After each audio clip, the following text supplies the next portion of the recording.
Well, since February, we've been tracking the Arkansas A+ initiative and the impact it's having on education in the state. But who are the people that teach the teachers how to bring A+ into their classrooms? THV 11's Elise Edie met up with two of them to learn about their teaching backgrounds and how they became believers and advocates of Arkansas A+.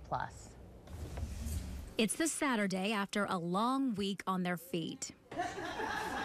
Each one of these weekend warriors are teachers, but not just any teachers. They're A+ fellows meeting for training to be better equipped when they show other teachers how to implement A+. Central High teacher Stacy McAdoo knows the benefits of days like this. You're around people who genuinely love what they do, and they love teaching, and it makes you feel good. It's rejuvenating. Here's some background on A+.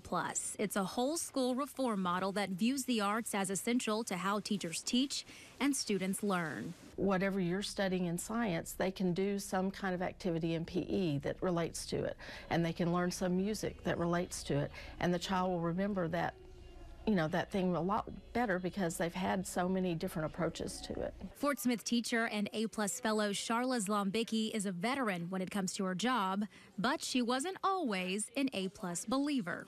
I just thought it was another program. I've been teaching for 34 years, and I've seen programs come and programs go. But she had a change of heart when one of her underachieving students won a poetry slam A+ hosted. It immediately boosted his confidence. I saw the change in that one child, and it has changed his life because of his ability to feel like he had ownership of something and that he was worthwhile. Sharla calls this her A+ aha moment. And Stacy also needed a little bit of convincing.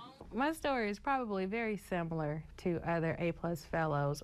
I was introduced to it my first year of teaching, and I was like, oh, I don't want to be what's that? So they were like, okay, just, you're doing what this is. Just come, check us out, and let's see. And I went and I fell in love because it was my home. But Stacy took the scenic route on her road to teaching. I came into education pretty much as a second career because I actually took a pay cut to go into education. Her motivation?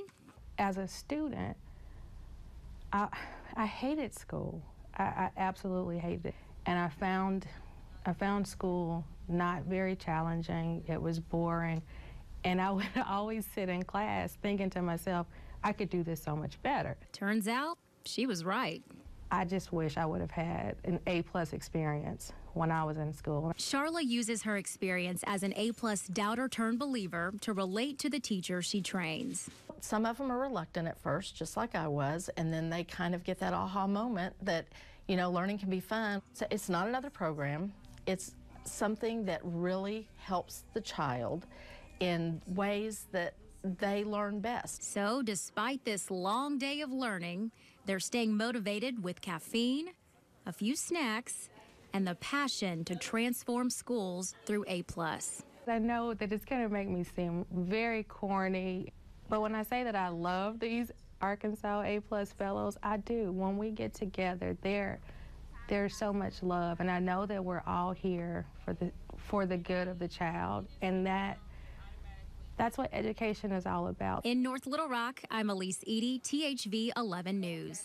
Leaders in aha moments. Yeah. Later this month, get this, Louisiana will join the A+ education movement, and they'll send a group of teachers to Arkansas to train with A+ fellows. And to learn more about A+, head to today'sthv.com, click on the icon in the Check It Out box.